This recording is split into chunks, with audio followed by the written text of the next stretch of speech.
Man, oh man, it is good to see you on whatever device you are watching us on. This is the sweat. This is my leg. That is Jessie Coffield. I am Emerson Lotzia.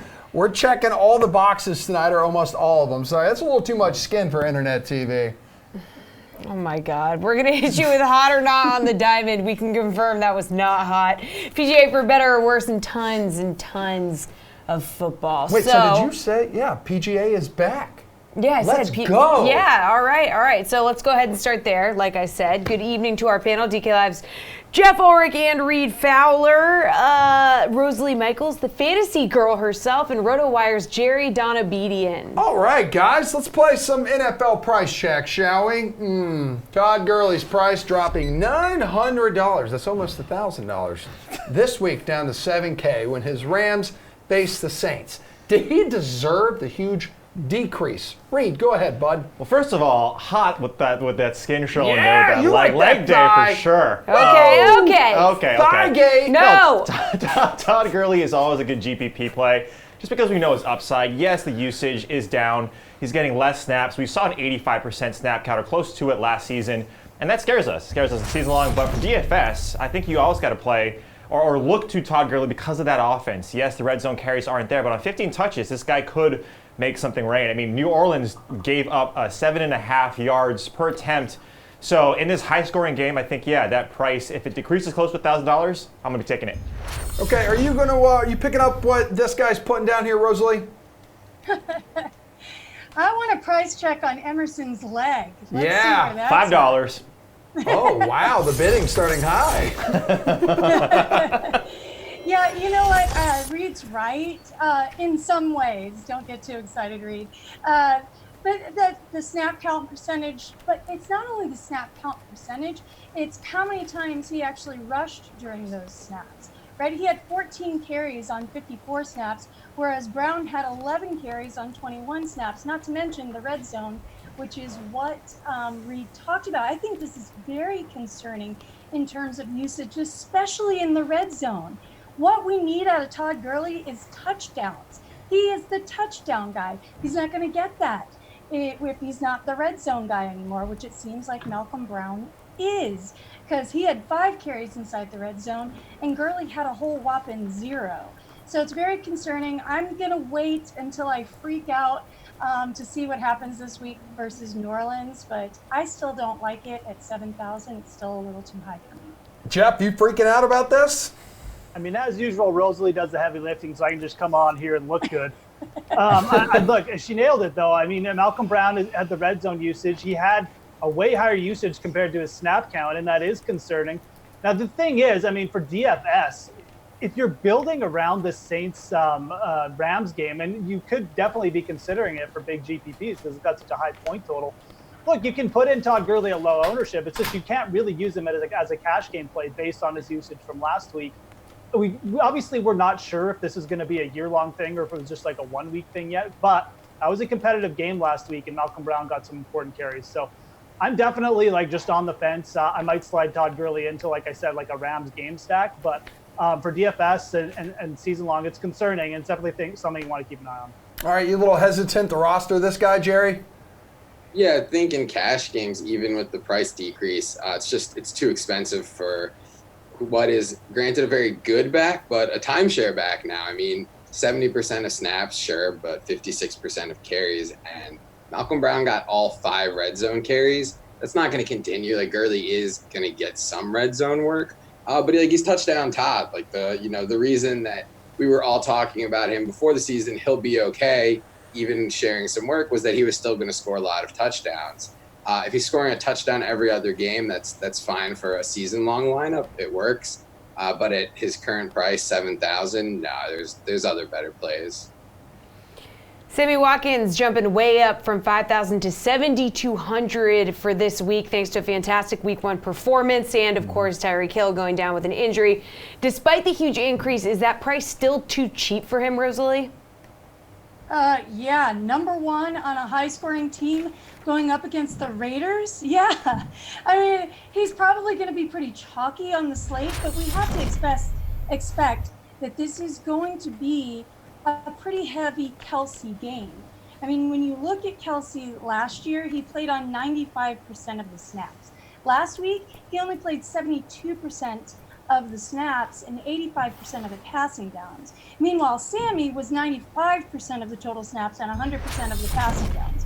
So, yeah, that's why Sammy had such a great game. But Kelsey only had one reception week 1 of last year, and then jumped out week 2 to become the target machine that we're used to. So, yeah, you know what? He's still a great bargain to me at sorry, not Tyreek. Tyreek is on my mind, I guess.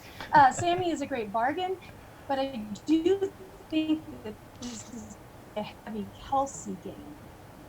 Yeah, Jeff, I mean, $2,200 price increase. Do you still think it's cheap for him? No. I mean, look, the last time a chalk Sammy Watkins play worked out, I still had hair.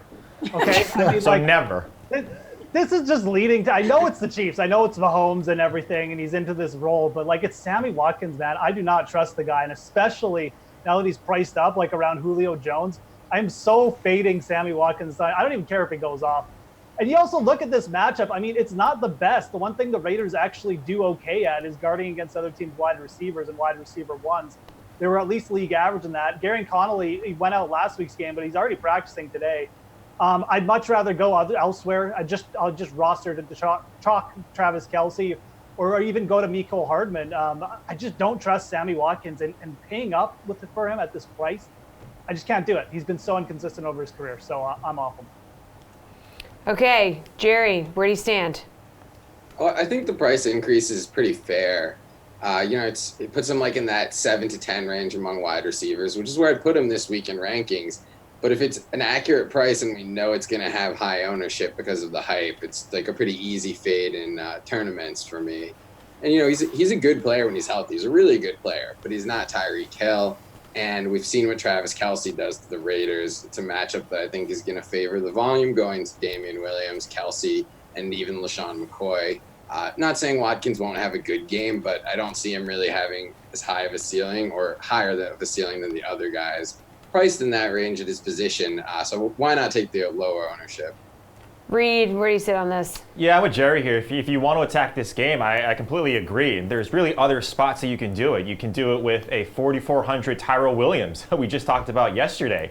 I mean, yes, they have the lower implied team total around 22, 23.5, but outside of Darren Waller and Tyrell Williams, and yes, Josh Jacobs is going to be in the mix. I really cannot stomach paying this much for Sammy Watkins, because we've seen him post up in prime matchups a one catch, a one target game for 8 to 10 yards. I mean, paying up a receiver is never, in my mind, in tournaments, never a good play. Paying up for running backs or even going value like Damian Williams, I think is a solid play. But Sammy Watkins at this price, no way. All right, Jimmy G's price jumping $200 following a whopping 11-point performance. You good with this increase, Jeffrey? Yeah, I mean, I don't mind Jimmy Graham this year. I think he's in for kind of a bounce back. I mean, Matt LaFleur actually used his tight ends quite effectively in Tennessee. They accounted for 7 touchdowns despite having no Delaney Walker for the year. And we kind of saw increased usage in the first game, too. So that's good. The problem with Jimmy, we're talking about Jimmy Garoppolo or Jimmy Graham? Yes, we're talking about Jimmy Garoppolo. Jimmy Garoppolo. That's Jimmy G. Sorry, I didn't know that we were referring to, Mr. Graham is Jimmy G now, too. Yeah. Are we talking about Garoppolo? Yes. Yes, we're talking about Jimmy Garoppolo. Garoppolo. You are not. Yes. Jimmy Graham thing for later then. Jimmy Garoppolo is someone I'm perfectly fine fading at this point. There's rumblings out of San Francisco about possible benching. You never like to hear that. He just doesn't look fully healthy. He's coming off the ACL injury, so I'm fine fading Jimmy Garoppolo for the start of the season. I think the injury, the backup QB stuff, it's just too much. So that's just my take, just off the top. Jerry, we're talking about Jimmy Garoppolo. Would you like to share some thoughts on him? I mean, just to get it out of the way, I don't like Jimmy Graham either this week, but I do like him maybe slightly more than Jimmy Garoppolo. I mean, look, I don't quite understand the increase here, because sure, the Bengals defense is bad, but so is the Bucs defense that he faced last week. And last week we basically just saw them hand off to the running backs a bunch and then throw a bunch of quick passes to Kittle and Breda. I think Garoppolo had the lowest average target depth in the league, or at least bottom 5. And I think that maybe this is another game. You look at the Bengals, they tend to play a pretty conservative defensive scheme. Their strength is their cornerbacks and pass rushers, so probably going to be looking at more quick passes to the running backs and Kittle, which could work out from a winning the game perspective, but I don't think Garoppolo is going to put up big totals. Reed, what's the reason for this increase here? The Seahawks and Russell Wilson only had under 200 yards against the Cincinnati defense. Well, I just think when you look at what Cincinnati was doing on their side of the offensive side, I mean, they passed 51 times. They ran a ton of plays, and so if you think that that's going to be the case, where that defense in San Francisco, while being a lot better at pass rush and that sort of ilk, it could be a high-scoring game. And Tampa Bay's defense doesn't really shine some light on what Jimmy G could actually do. Now, Jimmy Graham, if Jeff's talking about it, I don't mind that in Minnesota. Minnesota actually gave up quite a bit of points to Austin Hooper, so maybe a touchdown. But Jimmy G, when you look at what he's able to do, that price range of $6,000, Jared Goff's at $5,800. Pay down, that's a high implied game total, so yeah, I'm passing on Jimmy G. Okay, Rosalie, you going to pass on Jimmy Garoppolo as well? And feel free to share your feelings on Jimmy Graham as well. Graham. Yeah, you got it. Jimmy Graham, I think he gets another touchdown this week, so yay for Jimmy Graham. The guys hit on everything already regarding Garoppolo. I actually had a friend who reached out to me and said she picked him up this week because he's cute and reminds her of her boyfriend, which is, I guess, the only reason you would play Jimmy G this week. Okay, we are out of time. All of you four take a break. Yeah, we can't hit on the tight ends, but we know how you all feel about Jimmy Graham at least. We'll have you back in a little bit to look at some prop bets ahead of tomorrow night's game between the Bucs and the Panthers. The great game of golf returns, yes, right after Cowboys beat writer Nick Eatman spills the beans. Cowboys won their opener against the Giants in dominating fashion, so let's talk about it. Adam Kaufman with the team's beat writer, Nick Eatman. Nick, boys doubled up the G-men. It was a heck of a start. Yeah, it certainly was. Anytime you can get a win, especially like that, against the Giants, they seem like they face the Giants every year, early in the year, because they do. And so, but it's usually a closer game than that. But the Cowboys kind of, after a somewhat of a slow start, did whatever they wanted to do on offense. And everything that we've been hearing about this new Kellen Moore, new offensive coordinator, new play calls, everything that we've heard could happen seemed like it happened in the game. So it certainly was a great start on that side of the ball. I asked you last week if Ezekiel Elliott getting paid would be a distraction at all to Dak Prescott and Amari Cooper. And as far as Dak goes, immediately dismissed that question. You did when I asked you. It looked like he had good reason to as well. I mean, second career 400-yard passing game, 4 touchdowns. He was terrific. So what stood out other than, of course, a perfect passer rating? I mean, just the fact that he spread everything around, too. It wasn't like it was just one guy. It was Cobb, over the middle, and it was Cooper deep, and it was Michael Gallup all over the place, and then the tight ends got involved. I mean, 4 touchdowns to 4 different players. That was the impressive thing. And, you can say pick your poison all you want to about, that sounds great when you have a lot of weapons, but it's really got to be able that everyone's got to be on the same page, no egos, no divas, and to be able to accept that. And I think that could be a case here where guys could maybe catch 2 passes one game for 20 yards and be okay with it, knowing the next week it might be their turn to explode. So we'll see how it goes from there, but it really was a great start to get everybody involved. We know the deal is inevitable, but going a step further, Jerry Jones, the owner, said after the win a deal with Prescott is imminent. Do you think we'll see something before Sunday? I do, actually. I mean, not that I'm hearing anything different. I thought it would be maybe on Tuesday of this week. I feel like if he goes out and does it again, I mean, that could even be worse. I mean, for the Cowboys, just driving it up. But, I think everything's in place here. They know he's a great quarterback, and they know he's the future. And Goff and Wentz, they got their deals there, which I think that's the holdup is the guaranteed money for those players is a little tricky. So I don't know. I think it might, something might actually happen before the game, but it doesn't sound like they have to. These deals usually they work on a deadline, and there's not seeming to be one right now. As good as Amari Cooper was, and he was, 106 yards and a score, Michael Gallup, who we talked a lot about last week as well, he really made fantasy owners blush. 7 catches, 158 yards, didn't find the end zone, but that's inevitable. Dak, as you said, he really spread the ball around. 8 different guys were targeted. But as far as Gallup goes, is he going to become a favorite? I think so. I mean, if you go back to last year, they were so close on about 6 or 7 deep balls that just weren't there. They just misconnected, whether it be Gallup stopped running or the ball wasn't right, where it needed to be or whatever. But, they hit one of them already this year, and they've done that a few times in training camp and preseason games. So if they can connect that way, he's going to have a big season, because he also showed the ability to catch passes over the middle and take that, 62 yards. So that was probably about 50 yards, run after the catch. So I think that he has the potential, especially with Cooper on the other side and Zeke in the backfield. He's not going to get doubled a whole lot. There's just no way they can do that. So that being the case, he could explode and be a really good number 2 option. We knew Zeke would be limited in that first game after his holdout. He was just 13 carries, 53 yards, and the touchdown. Is he going to be a bigger part of the plan, though, in Washington? I honestly believe he's still was still a part of the plan. I think the games dictate how they go. And if the Cowboys are going to continue, the Redskins are going to, allow the Cowboys to throw the ball all over the field, then no, I don't think he'll be a big part of it, especially if they have success doing it. But, on the road against the Redskins, it will be tougher. I would imagine that he'll probably get a few more carries just because of how the game will be dictated. But I still think he was a big part of the plan last week. So you think Zeke's in game shape? He's back? He says he is. I mean, he says he's feeling good, and he called himself in game shape today, actually. So we'll see. Well, that doesn't always mean that he's back just because he says he is, but. I think you'll see a little bit more explosive Zeke in this game.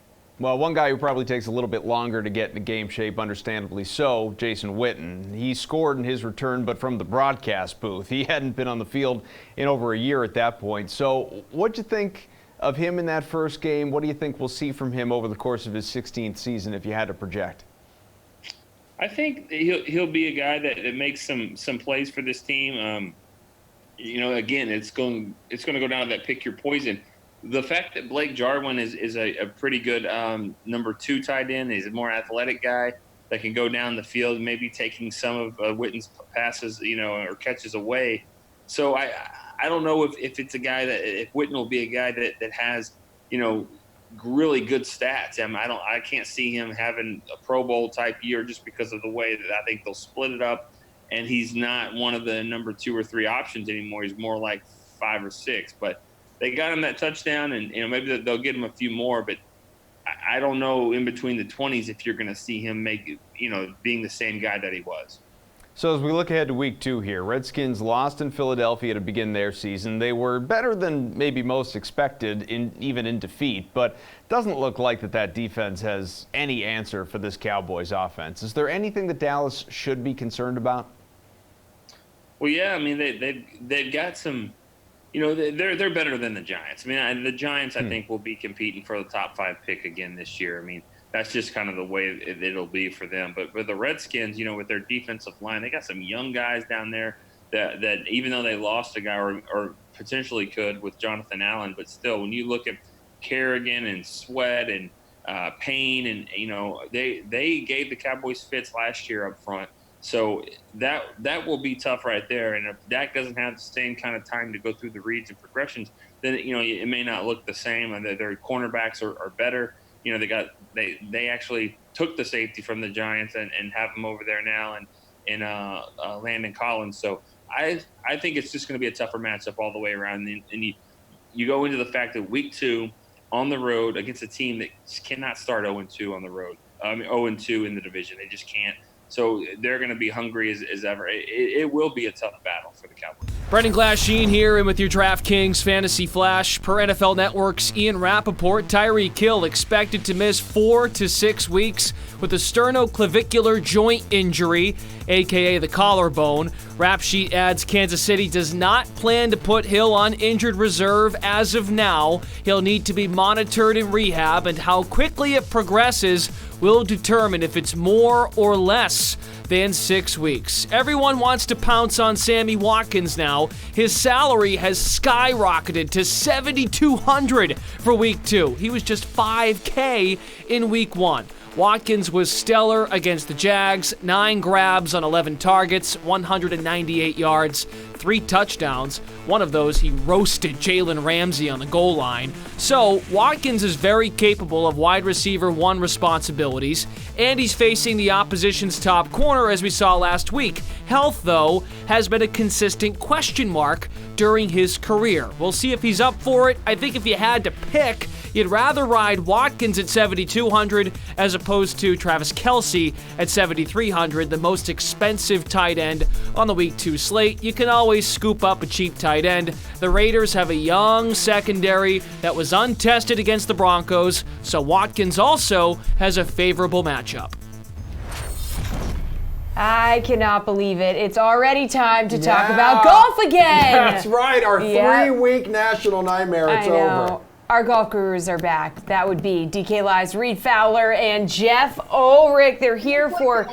It was only 2 weeks. I mean, it went by so fast. It went by so quickly. But we brought you here for PGA for better or worse. So should these players' odds to win the Greenbrier Classic be better or worse? Pretty simple. I can follow that. Bryson DeChambeau and Victor Hovland are the co-favorites at plus 1,300. Jeffrey, would you rank one of these guys above the other? As long as there's no one named Jimmy G in this segment, I would definitely take Hovland over Bryson right now. And I know Bryson is the higher-ranked player in the world, and he's got more accolades. But, I mean, you just look at these two players coming in. I mean, DeChambeau was struggling quite a bit in the later part of the summer, kind of just chunked out. I know he made the Tour Championship, but really didn't put together any good performances. Victor Hovland has just been humming for the last 2 or 3 months now. I put in 2 top 5 performances in his last 3 starts. Hasn't finished worse than T16 over his last 6 starts. This guy's just cruising. I mean, he's headed towards a win eventually. Hovland is just in such good form. He's a talented player. So definitely Hovland for me at this price. Okay, same for you, Reed, or you want to go Bryson? Yeah, I mean, if we're talking about the betting market between the two, I think Victor Hovland is a little bit safer. But a case for Bryson is, if you look at how he started the last 2 seasons, top 20 at the Safeway Open, which is a corollary that we see at this course with the leaderboard, and then he won the Shriners in 2018. So we know that this guy, after, 2 or 3 weeks, this guy probably doesn't take a beat, probably doesn't take a day off. He's just working. This guy could come out. He was top 15 in greens and regulation gained. So he has the ability to do it. We know even coming into last year, he was one of our guys to watch, our golfers to watch. So I would say Victor, but if you want, there is some case for Bryson. Kevin Na is the reigning champ here. Reed, do you like his odds to win at plus 5,000? I mean, for a returning winner, yeah, I think it's nice to think in theory. And really, this tournament is open to all these guys. It has sort of the Korn Ferry Tour, formerly known as the Web.com. It has that feel. It has a bunch of recent graduates, bunch of these guys that are on the secondary and tertiary rankings of golfers. But if you're looking at this range, I mean, go down to Sanjay M. I think he's at plus 33 or plus 3,000. And even if you want to go up a little bit, I think Tom Lewis at plus 7,000 is a solid bet. But Kevin Na, where he won this tournament last year, which wasn't in the same calendar spot, he was garbage with off the tee, and his approach game was nice. Coming into this, both approach and off the tee are really bad, so I don't like it, but pretty good number for a returning champ. Jeff, plus 5,000, what do you think?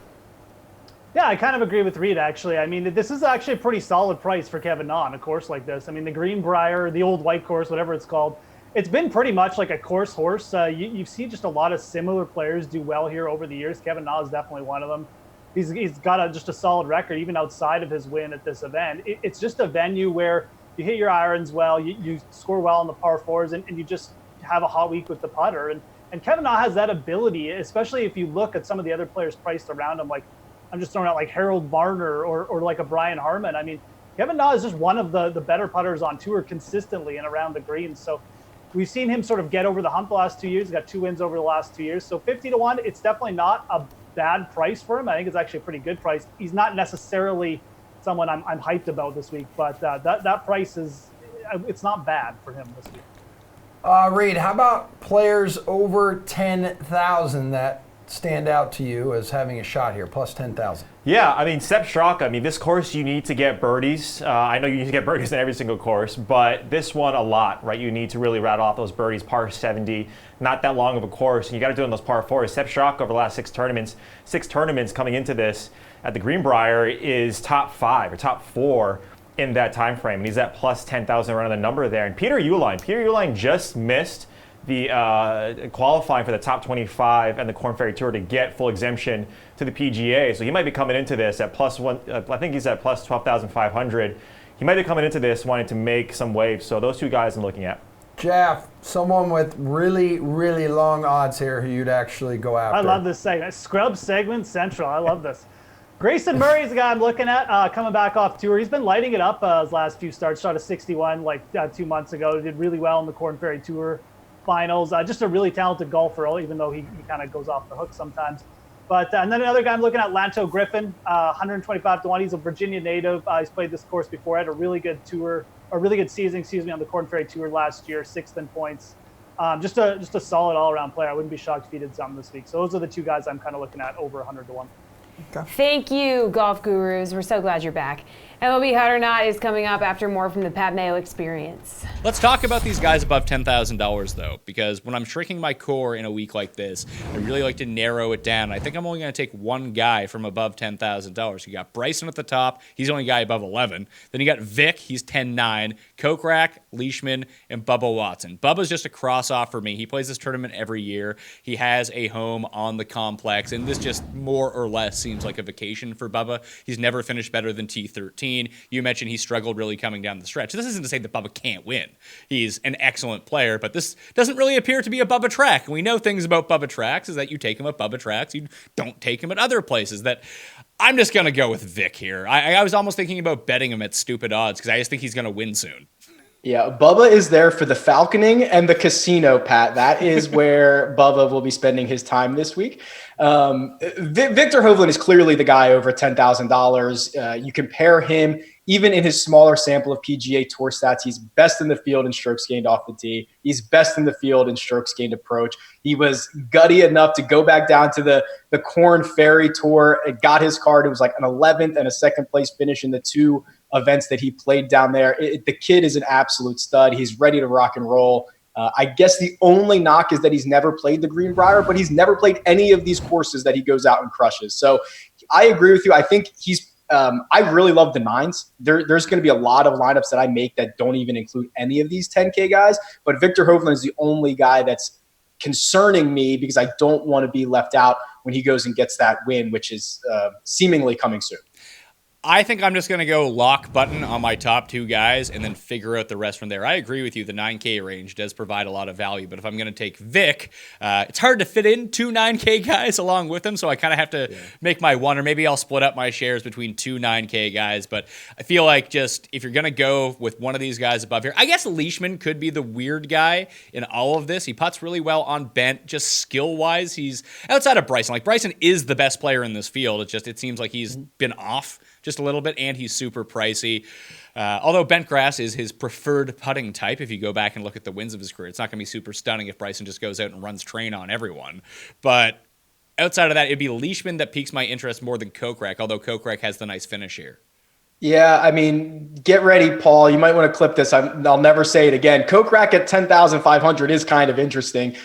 Played super well down the stretch in the Wyndham Championship through the playoffs. I think he started last in the Tour Championship, ended up finishing 14th. He does have that 3rd place at the Greenbrier. My concern with Kokrak is that he's very expensive for a guy that probably won't win. Like he doesn't even top 5 that often. He's not in contention that often. He's almost a lock to be like a top 20, but that's a lot of money to pay for a guy that you're just trying to get basically top 20 points out of. So if you're going for upside, which we all are, we're all trying to win the big prizes. I think it's Hovland. I'm willing to fade Bryson, who just limped into it. Bubba, not really interesting at all. And Mark Leishman, who, Obviously, long-term form is better than a lot of these guys, but we haven't seen much life from him in recent weeks. Hi there, I'm Brendan Glasheen, and with this DraftKings Fantasy Flash, tough news to swallow if you're a Brewers fan. Christian Yelich is done.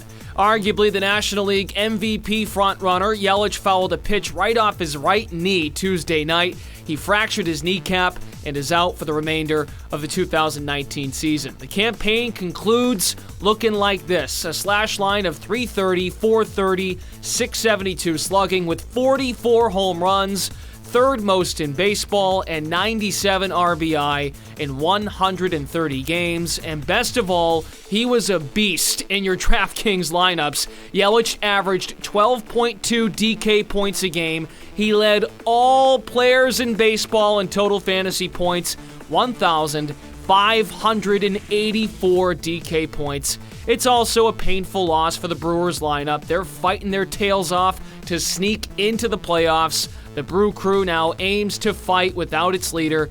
Time will tell when Yelich returns to baseball activity. This injury could eat away at his 2020 season as well.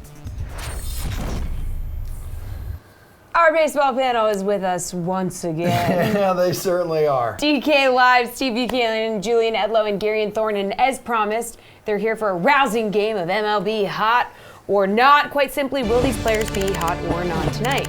Jules, you look very tan on the television in the studio. I just want you to know that. I was in Martha's Vineyard, bro. Nice. Oh, no, you were not. Is that what you call Hoboken now? I was in Martha's Vineyard before I was in Hoboken, but this isn't going to win anybody money.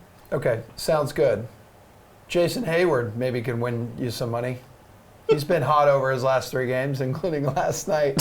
We're for 36 TK points. Keep it together. You keep it together. What makes you think he keeps it going tonight against the Padres? I'm going to start with you, Steve. I like you.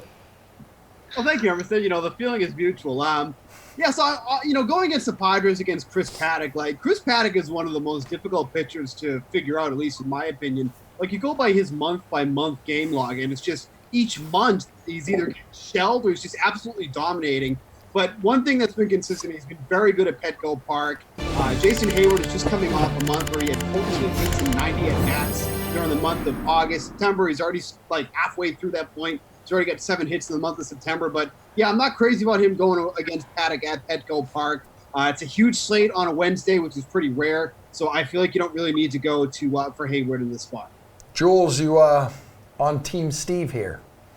I actually am with Mr. Bucks here.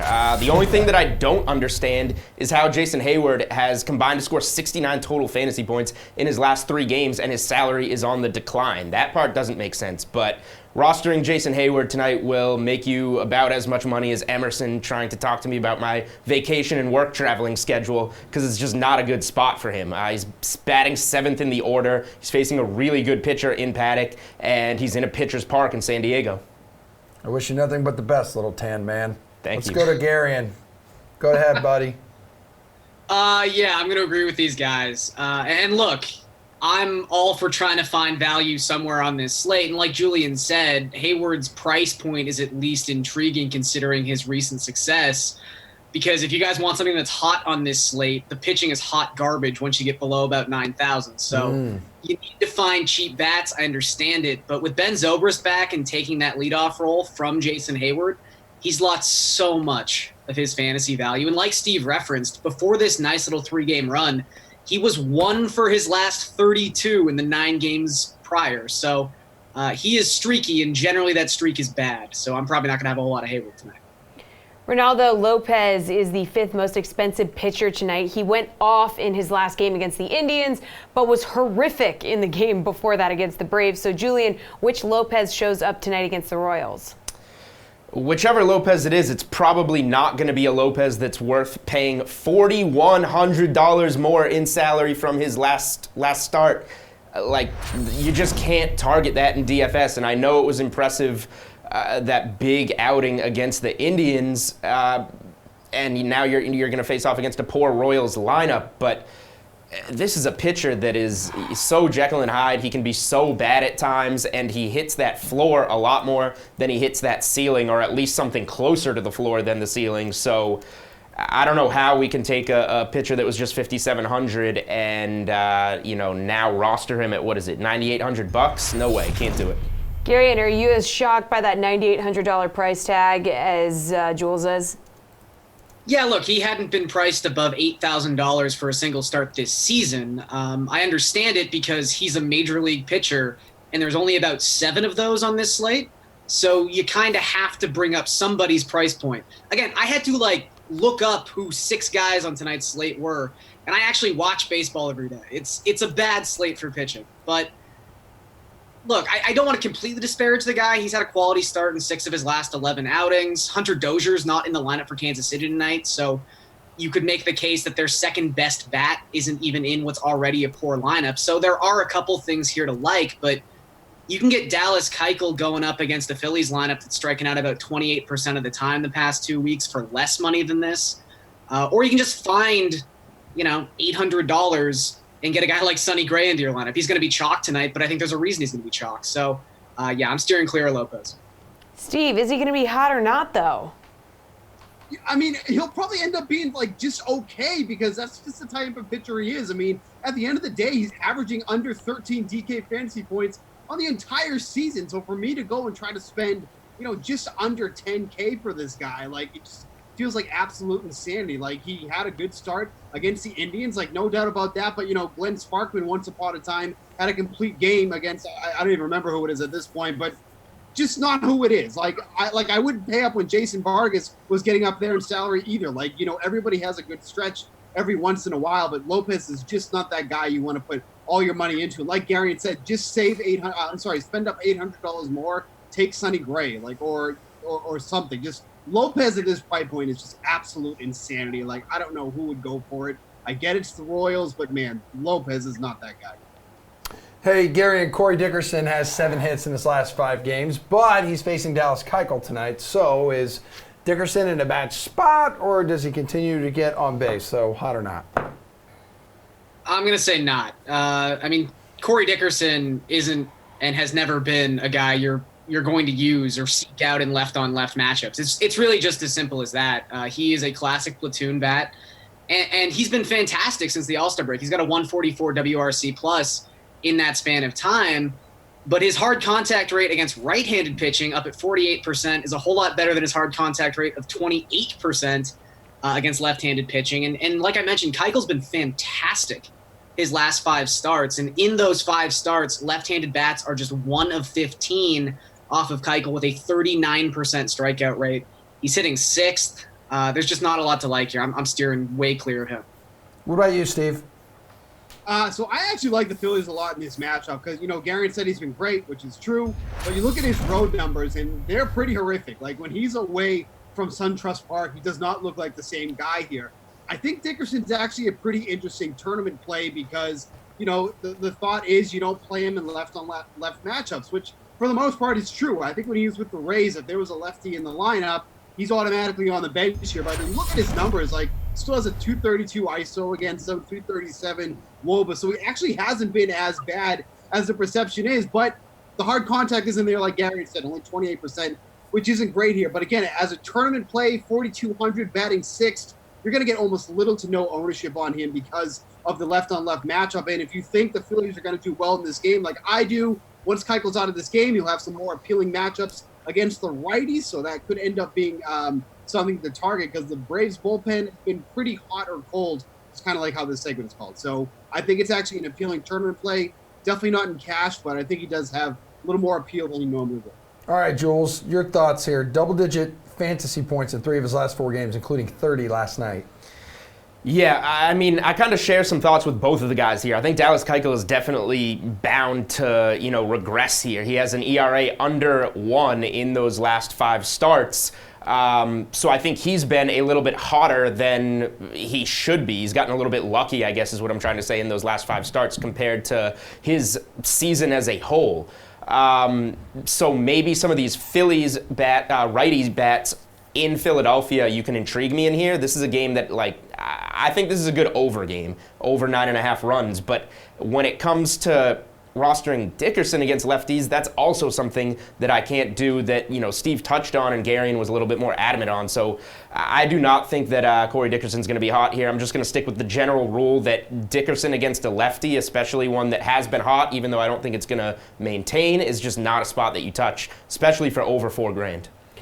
Anthony Rendon's been relatively cool over his last 5 games. He's still one of the most expensive players tonight. I mean, Steve, does he break out against the Twins? Is he going to be worth it? Yeah, I mean, I think the Nationals are in a great spot here because, they're going against Martin Perez, and Perez has not shown anything essentially since the baseball season went into the second half after the All-Star break. Like, for a guy that we used to be targeting to use during the first half, he's been a guy you target against in the second half. And we all know Rendon is so much better against lefties than he is righties.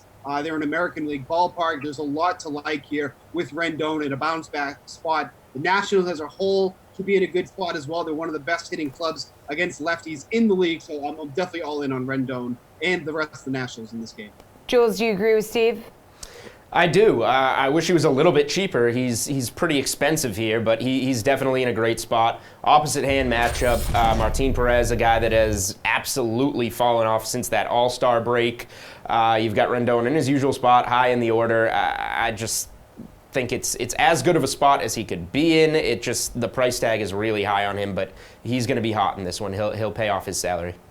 Gary, and he's expensive. Do you want to pay up for him? I'd like to. I want to, because I think he is going to be hot on this slate. But as I've talked about, I just don't trust a lot of the low-tier, mid-tier pitching options, even on a 14-game slate. So I'm going to be spending up a pitcher. I don't think I'm going to have a lot of roster builds where I can afford a guy like Rendon. But to Steve's point, you do want to get some exposure to the Nationals. They've been crushing left-handed pitching all season long. So one way I've kind of found to do that is to stack the bottom half of their order. I mean, you can get Ryan Zimmerman, you can get Yan Gomes, you can get Brian Dozier, all for under $4,000, some significantly so, and still have enough money to pay up a pitcher and get some mid-tier guys at the other positions. Like, you can do that and still get like Yoan Moncada at third base, who's $800 less expensive and going up against Glenn Sparkman on the road, which is a really, really nice matchup. So I think Rendon's going to be good, but I just can't afford him on this slate. Time for Slate Approved Picks, your lock for tonight's slate. Jules, start us off. Yeah, like Garion's been touching on, this is a slate you got to pay up at pitching. So Sonny Gray against that abysmal Mariners lineup. He's been so good since the break with a 1.6 ERA. I think Sonny Gray's the guy you got to go with. Garion, your must start on this 14-game slate. To afford Sonny Gray, I like Joey Wendell. You can get him at second or third base for $3,500. He's been great since coming off the IL, and he's batting leadoff against Ariel Hirado, who's been awful against left-handed bats recently. Steven, bring us home. Yeah, Rafael Devers against Garion's favorite pitcher, Trent Thornton. He's just been absolutely big against the Red Sox this season, especially against lefties, so he's the one to target here in this spot. Thanks, guys. You're free to go. We'll close the show by taking a look at some NFL player props for Thursday. All right, plus I'm catching up with the Orioles Iron Man, Stevie Wilkerson. That interview is coming your way after these words from the Panel Beat podcast. Injury news that's crippling not only for the Milwaukee Brewers postseason chances, they're a game out of the wild card right now, but also the NL MVP market, more or less, given that it was more or less a two-horse race between Cody Bellinger, Christian Yelich. Bellinger was the favorite at minus 150, and at the time of his injury, Yelich was plus 150. But guys, first off, before we maybe even get into individual markets like that for the Brewers, you can't get more crippling than this. Crushing. I mean, absolutely crushing. I mean, you literally have one of the best hitters in the entire league. Like you said, not only going down for the season, but potentially next season. I mean, it's almost like reminiscent of a Tommy John surgery with the timeline that they're kind of talking about, at least from a hitter standpoint. So it really makes the National League wild card race more interesting, as if it couldn't be enough. I mean, we still have 4 teams within 3 games of that second spot. The Cubs have been struggling. The Nationals have been struggling a bit. Both teams 4-6 in their last 10. And Milwaukee was on a hot streak. They won 5 in a row, 8-2 in their last 10. And now, Philly, Arizona, Mets, Julian, Mets. Let's see about that. Still hanging in. So it's going to be a tight race, but this truly couldn't be a worse time for the Brewers, who were pretty much on the brink of potentially passing the Cubs. And, with the rest of the month to go, who knows what they're going to be. All these teams are still in it. Like I said, the Mets, Arizona, Phillies, Milwaukee all have at least 16, the magical number before they're eliminated. So this is going to go down to the wire. But yeah, even if Milwaukee limps in, you can't like their chances as much without Yelich in that lineup. Yeah, that's the one thing that I was going to touch on, is that it is baseball, and we're already in the home stretch, and Milwaukee's a game out. So this is one of those things where everybody's going to write off the Brewers, and they still could very well. The Cubs are nothing special this year, and they've got injuries of their own. So this is a spot where I could see Milwaukee still limping in. I wouldn't favor them to do that, but they could still get in the postseason. And then when you're in the postseason in baseball, anything can happen. But sure, obviously, huge loss. And then for next season, it crushes them, really. I think it puts them in almost a worse position for next season than this season. Okay, we've got another young stud joining DraftKings right now. Stevie Wilkerson, a utility player here for the Orioles. What is good, my friend? Just hanging out, man. Getting ready for another game here in Camden. Yeah, I feel you. Okay, so I say utility player, and you say, hey, I can pitch too. Because, back in July, you become the first position player to ever record a save when you closed out the game in the 16th against the Angels. I want to know from you, how aware were you that history was on the line? Completely unaware at the time, actually. I didn't find out till after the game. Hyder, we were having a little post-game toast, or a little team chat after the game. He said I was the first position player since '69 to get the save, and then later on we found out that I was the first one ever. So at the time I was completely unaware, but after the game we all found out and had a good laugh, and it's kind of been a running joke since then. Yeah, so now you have some kind of plaque or something in your trophy case, right? Yeah, that trophy case is in the Hall of Fame, bro. Yeah, right? You were tossing gas too, man. I'm talking like an average velocity here of 54 miles per hour in that frame. What was your strategy when you got out there? Yeah, I guess the first time I pitched was a couple weeks before that, and my strategy at the time was just to throw the ball over the plate. I hadn't pitched since I threw one pitch in high school, and I pitched when I was in Little League, but never really been a pitcher. So I was just kind of trying to go out there and throw the ball over the plate, and hopefully it lands in our guys' glove and not make a mockery out of things. But it worked the first time, and then I was like, well, whatever, game's on the line, whatever. But I'm going to do the same thing I did before. It's the only thing I've done, and fortunately it worked out again. Yeah, and you mentioned, it's not your first rodeo. You pitched before. It's not, you said it's a running joke now. You got guys wearing T-shirts saying, let Stevie pitch. So are you in this thing for the long haul here? You want more chances to toss some high cheese? If the opportunity arises, which hopefully it doesn't, because typically it means we're down by a fair amount of runs. But if we're on the good side of it, up by 10 runs or whatever, I would love to get back out there and get a couple outs, get a couple laughs. And, it's funny, last time I pitched here in Camden, we were unfortunately down by, a substantial amount, 9 or 10 runs. But it was a week or so after those T-shirts came out.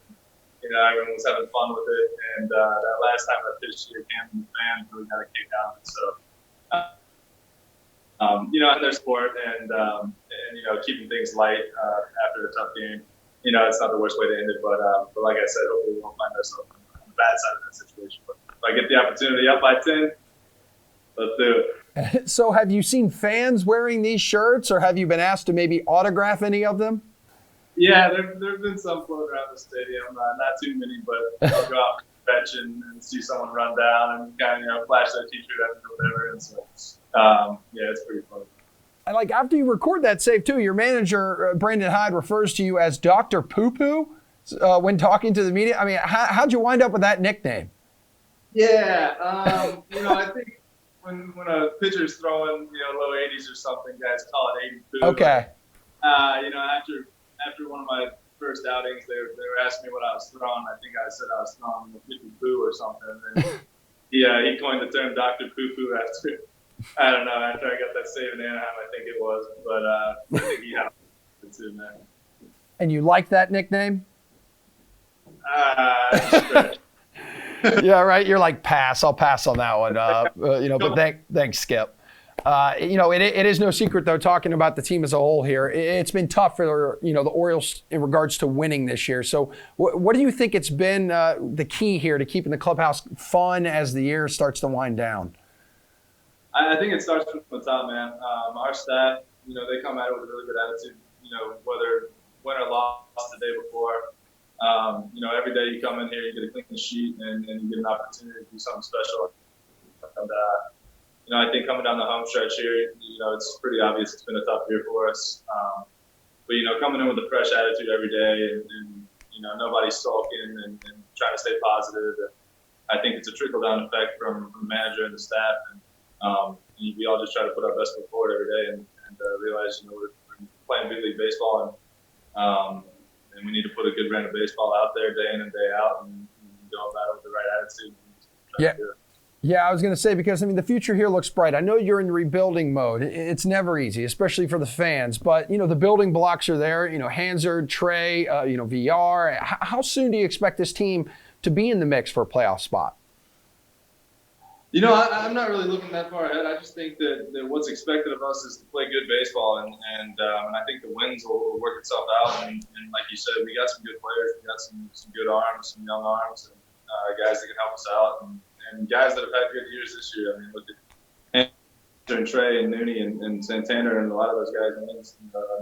There's a lot of guys that have done some really good things this year and setting themselves up for a nice, next couple of years. But I think all we're trying to do right now is play good baseball, and the wins will work themselves out, and I think we're on the right track. One more time here on the Sweat with our NFL quad box. Okay, please stop.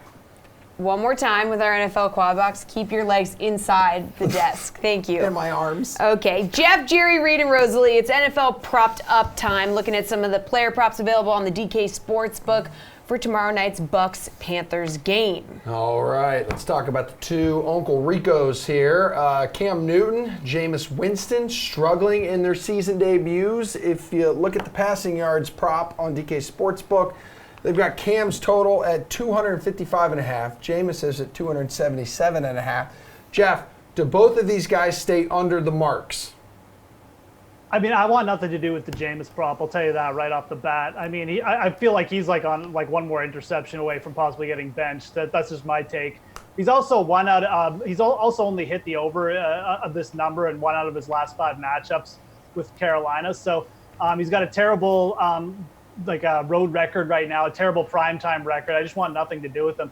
I'm actually a little bit bullish on the Cam Newton total there. I really feel like Tampa Bay, they actually did a pretty good job standing up to the run. They only allowed 3.3 yards per carry last week.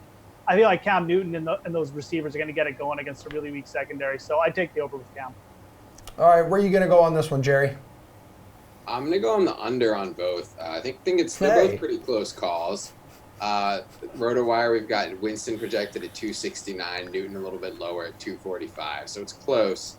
But I'm not super optimistic about either of these offenses. I think some of the over-under and these lines too are kind of giving Bruce Arians credit that I don't think he deserves. I think this is maybe an unpopular opinion, but it seems like there's some assumption that he knows what he's doing and that they'll figure it out on offense. And if they don't, it's the offensive line or Winston's fault.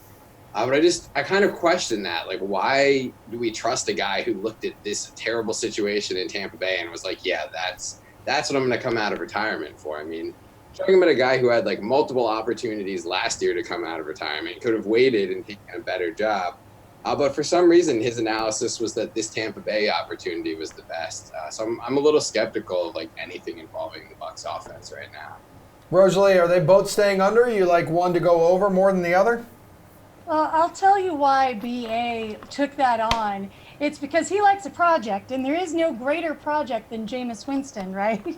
So, yeah, looking at both of these games, both of these teams with the passing yardage, neither one of them came close to that last week. And when you look at the history between the two teams, they still don't come close to that.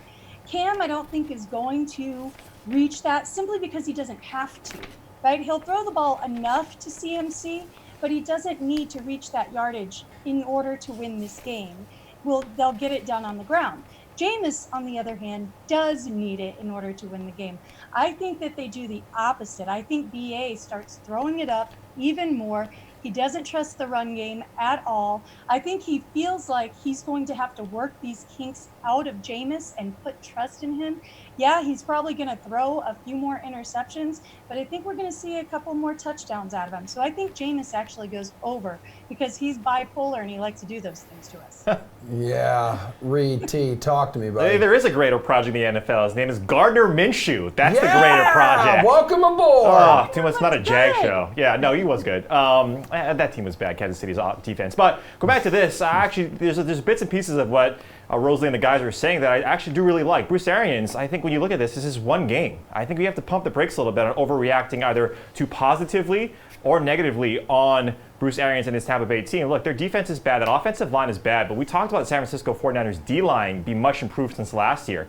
And that's what's true with Carolina's defensive line this year as well. That D-line is strong. So I think Cam, A-Dot was 5.8 last week. I think he stays under this. But yeah, I agree with Rosalie here. I think Winston has a chance to hit over here. Jerry, Christian McCaffrey is at plus 190 to score at least 2 touchdowns and plus 700 to score at least 3. How many times do you think he finds the end zone? I think he'll find the end zone once, but I'm not excited to make either of those bets there. Certainly he'll have the yardage this game against Tampa Bay, and just looking at what the Panthers do regardless of their opponent. But last year he scored, I think, 13 of their 45 offensive touchdowns, which compared to the touch volume he gets is not really high. I think that they're going to start getting Cam Newton running again. They almost have to. Like, the idea that they can make the playoffs while protecting him and being cautious seems kind of delusional. We saw it last year. Like, they really need that element to their offense. And then they just do like stuff like giving Alex Armo, the fullback, the ball. So at the goal line. So I think, I think McCaffrey will get in there once just because that's always going to be a decent bet with a guy like that. But in terms of the multiple touchdown games, he scored 13 times in 16 games last year. They were clustered together a little, but they'll probably, be more spread out this year. That's usually how it works. So I think I would stay away from the plus 190 for the multiple touchdowns. Rosalie, what do you think? Is he going to find the end zone more than once? Yeah, I agree with him. You look at it. We don't bank on Christian McCaffrey for his touchdowns. As he said, he had 13 total last year. But 3 of those were against the Buccaneers. And 2 of them were when they played him at home. So the money in CMC is in the volume that he gets, right? Not the touchdowns. And there's possibly going to be no Olsen in this game, so that's kind of interesting. I think he could get the 2. I don't think I would touch the 3, but it's plus 700. It makes it a really fun wager. So I might do it just for the fun. I love that take. All right. Hey, tell your dog we said hello. Yeah, it reminds me of that CNN clip where that baby been walking around. Yeah, the dog just came in the back like do. I can't wait till Jeff's twins do that to him. Yeah. Yes, I think Christian McCaffrey. This guy, you might see fatigue, right? This guy had so much run last week, but I don't really think that's the case. I think when you look at Christian McCaffrey, he really is that offense, and I agree. Cam Newton's going to have to run more. I think he's going to have to keep on passing. But he did this 5 times. Christian McCaffrey did in 5 times last season, multiple touchdown games. And just look at his red zone touches. He was 4th with 60 last year, and then he had 4 again this past week. And so, yeah, I like his chances a lot for that 2 touchdown game. Jeff, Reed likes the multiple touchdowns. How about you? Just a quick note. My kids have come very close to interrupting the show a couple times. Let it happen. That would be so awesome.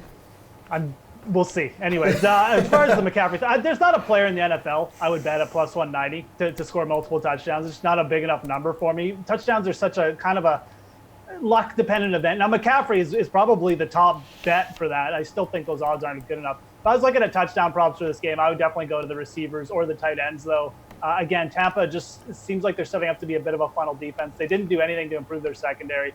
And they should have allowed 2 touchdowns to George Kittle last week. They both got called back. But I look at Samuel, maybe even Greg Olsen if he's healthy for touchdown props. Very quick, A little more than a minute to go. Fantasy Girl, I'll start with you. Mike Evans is over under 83.5 this week for receiving yards. Which way are you going? This is tough. I think he goes under here. You had Sherman covering him last week and he wasn't feeling well. So, yeah, you can attribute his poor numbers to that. This week he gets Dante Jackson, which last year versus Carolina, he had 16 yards and then 48 yards. So I'm going under here. They're throwing more to their tight ends and running backs and Godwin. Reed, over or under? Under. He might get James Bradbury, and in the last 3 matchups, he's hit this number just once. So under. Jeff, over or under? It sounds contrary, but I am going to go over here. He hit this number over in 10 matchups last year. 7 of them were with Winston. So Mike Evans is just too good to keep down for too long. Jerry, we have 20 seconds. Half of it is yours. Well, I'm already on record having zero confidence in Bruce Arians, Jameis Winston. So I guess we're just going to stay consistent. He did go over that 10 times last year, but only 41% for his career. And like these guys mentioned, he struggled against the Panthers last year. All right, guys. That's a show. We'll see you tomorrow at 6. Deuces.